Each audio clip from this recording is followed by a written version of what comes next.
Ya estamos con todo el equipo de Hoy Nos Toca a la Noche para poder darles el análisis de la jornada y la información también, por supuesto. Un poco en la venta les anticipamos, ¿no?, acerca de esta disyuntiva entre lo urgente, lo importante en nuestro país, cómo ahora de repente el tema Vicentín marca la agenda política, pero sigue en nuestra vida cotidiana la situación del coronavirus. Ayer a veces algunos en broma y otros más de forma seria veían con un poco de desconfianza las imágenes de los parques de la ciudad repletas de personas corriendo sin tanta distancia entre cada uno de ellos. Vamos a analizar todo esto con Adolfo Rubinstein, que es ex secretario de Salud Nacional. Lo fue durante el gobierno de Mauricio Macri. Rubinstein, buenas noches, gracias por atendernos. ¿Qué tal? ¿Cómo están? Bueno, hasta el momento, por lo pronto quiero arrancar preguntándole su visión sobre esta situación que se dio, que, no sé, tenemos demasiados deportistas ahora en la ciudad de Buenos Aires o todos aprovecharon quizás para salir a pasear también. Si es un riesgo, no es un riesgo, ¿qué es lo que pasa? Veamos el contexto. La gente estuvo, digamos, más de 80 días confinada. Sí. Y obviamente como los chicos, digamos, aprovecharon el primer momento de liberación del encierro momentáneo para salir a correr.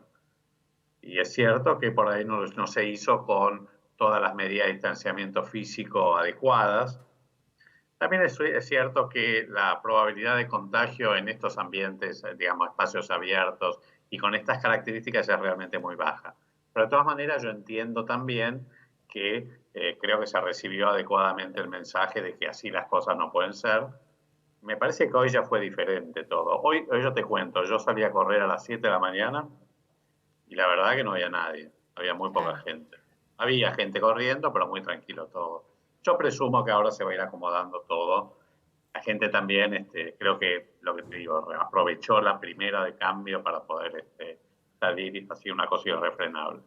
Me parece que de todos modos toda la gente ha demostrado una enorme responsabilidad en el cumplimiento de las recomendaciones y las normas y bueno, a veces fallan algunas cosas.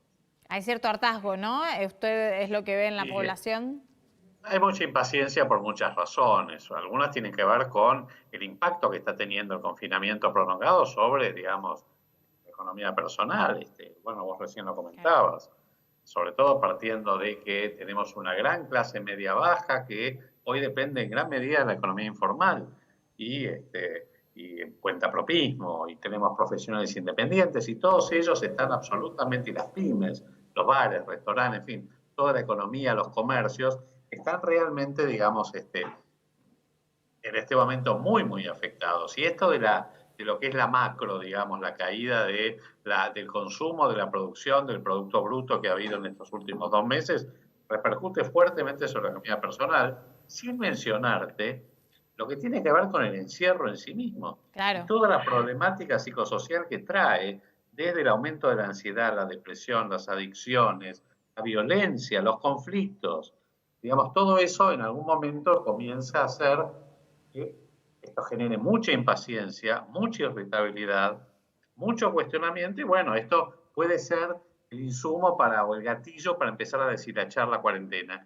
Es lo que está ocurriendo y eso no es bueno, porque si la cuarentena se acaba, digamos, por voluntad propia de la gente, después cuando si es necesario, porque se dispara la curva de casos o hay que en algún momento endurecer las medidas, va a ser mucho más difícil retroceder.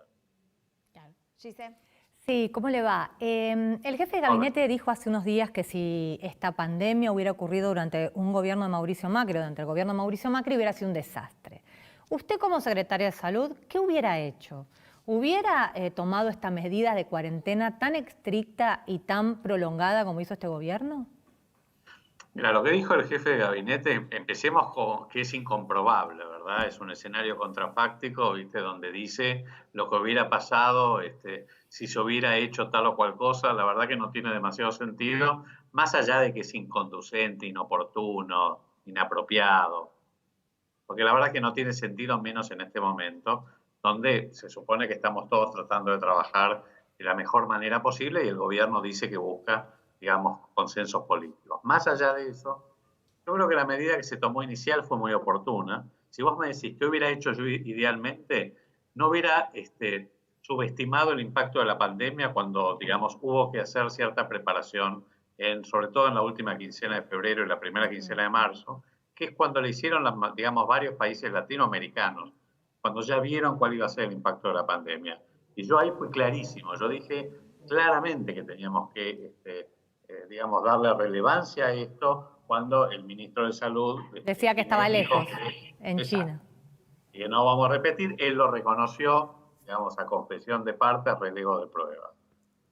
La verdad que yo creo que después la medida que se tomó fue correcta y yo la apoyé desde el principio, digamos, hacer una cuarentena dura al inicio de la trayectoria de la epidemia. El tema es que esto se ha venido prolongando y no se ve claramente que haya un plan de salida de la cuarentena. Y yo creo que en el momento que vos entrás tenés que saber cómo vas a salir, cuáles van a ser los indicadores por los cuales vos vas a evaluar la trayectoria de la epidemia para tomar las medidas. Y me parece que eso es lo que no está ocurriendo. Y hoy lo que vemos es que yo veo un gobierno que está bien, no le gusta que digan que está enamorado de la cuarentena, pero sí está, si querés, entrampado en la cuarentena porque no sabe cómo salir. Y me parece que eso, digamos, existe. De hecho, digamos, la verdad es que hay propuestas de la oposición también para tratar de ayudar al gobierno a diseñar juntos o proponer, digamos, un plan de salida ordenado a la cuarentena que recaiga en la responsabilidad individual y social y no tanto en la vigilancia del Estado. Me parece que hay ciertas cuestiones normativas que están muy bien y lo que se hizo hasta ahora, pero que hay que empezar a soltar. Claro. La gente tiene que internalizar las conductas y los comportamientos sociales, porque si no, no va a ser sostenible. ¿O cuál es la idea? ¿Cuál vamos a estar confinados hasta que venga la vacuna? Es inviable e insostenible. Claro. Rubinstein, en ese sentido, usted al principio de la entrevista marcaba, ¿no?, que cierto hartazgo puede llevar a una ruptura de facto de la cuarentena, que de hecho lo vemos todos. O sea, es lo que está pasando. La cuarentena ya prácticamente es como que son ciertas restricciones de circulación nada más. La calle está llena de gente.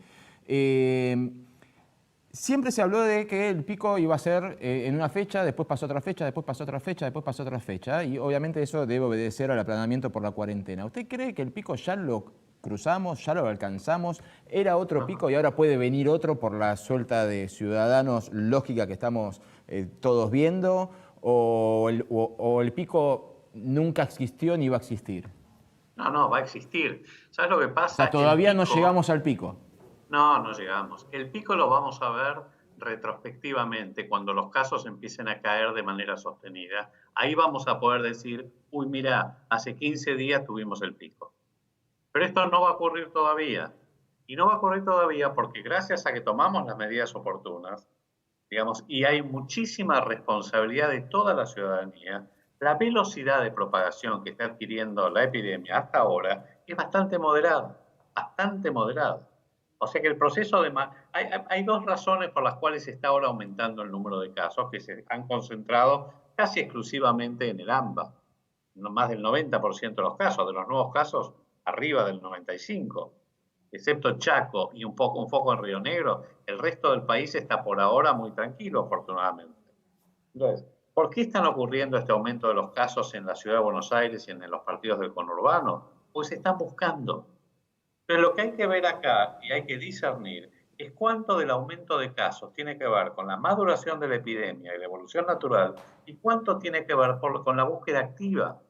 Lo que se ha hecho en los barrios de emergencia, lo que se ha hecho en los geriátricos, lo que se está haciendo ahora en la ciudad, barrio por barrio.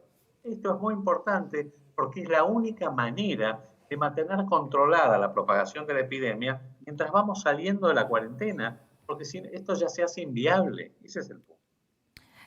Rubinstein, usted elaboró un documento de Fundación ALEM que estuve leyendo más temprano, habla sobre el riesgo en algún punto social, la gestión social de riesgo y demás. El documento tiene fecha 7 de mayo y la verdad que cada día o semana que pasa parece un año en etapa de pandemia.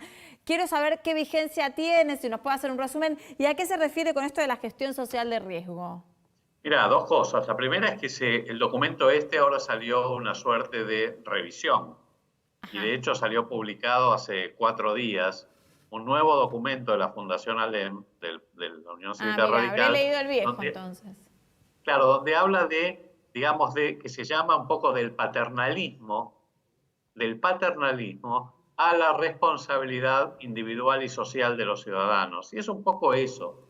Digamos, esto no es sostenible si nosotros seguimos con la misma tesitura de el papá, digamos, que nos dice lo que tenemos que hacer y que la cuarentena va a durar lo que tenga que durar. La cuarentena tiene que tener un claro plan estratégico y somos nosotros todos adultos y podemos entender y además podemos contribuir. Y esto para que sea sustentable... ¿Pero realmente usted cree que hay una mezcla de responsabilidad social en los ciudadanos más una flexibilidad de poder avanzar y retroceder en la medida de aislamiento? Porque si todo se desmadra, hay que volver para atrás.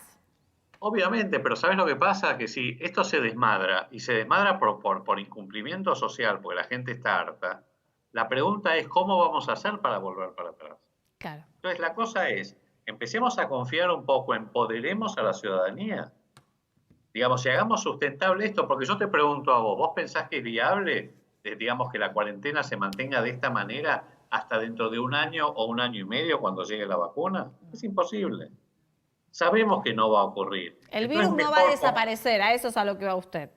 No, el virus lamentablemente yo no creo que desaparezca, ojalá. Sí se está viendo que pareciera, hay alguna evidencia que está apareciendo donde las últimas mutaciones, un virus que muta mucho aparentemente están reduciendo la virulencia del virus y aumentando su contagiosidad. Tal vez es probable que esto se convierta en un nuevo virus invernal, pero eso va a ocurrir no mañana, esto va a ocurrir más adelante. Hoy por hoy, en realidad, ¿qué es lo que sabemos? Sabemos que es muy contagioso, sabemos que mata a los ancianos frágiles y a las personas con enfermedades crónicas serias. Entonces, a esa población tenemos que protegerla. Tenemos que ir a hacer un abordaje especial con las poblaciones de altísima vulnerabilidad y contagiosidad. Por ejemplo, lo que se está haciendo en los barrios de emergencia. Si no se hizo antes, era porque no había test. Y no había test porque no se compraron a tiempo. Y vos recordarás cuando decían que no había que hacer más test. Hace un mes decían no hay que hacer más test, no estamos bien con eso. No estábamos bien, había que salir a buscar. Y el rédito de esto lo estamos viendo ahora. Es bueno lo que está pasando. Más allá de que hoy tengamos 1.100 casos, es bueno que los estemos detectando, porque esos casos estaban.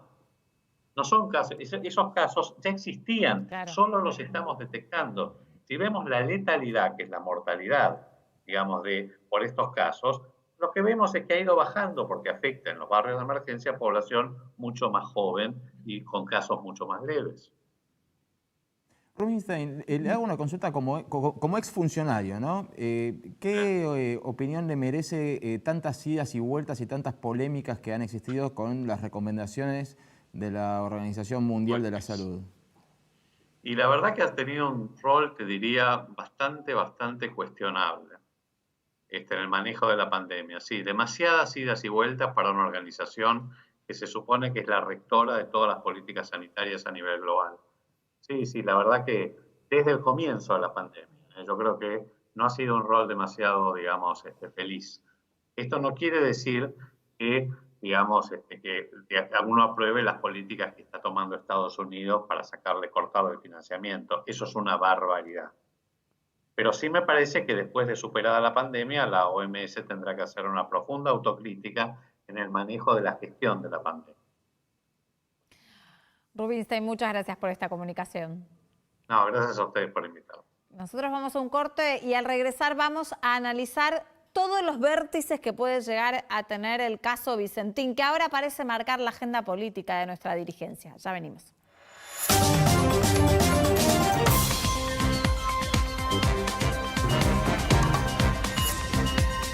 Controlar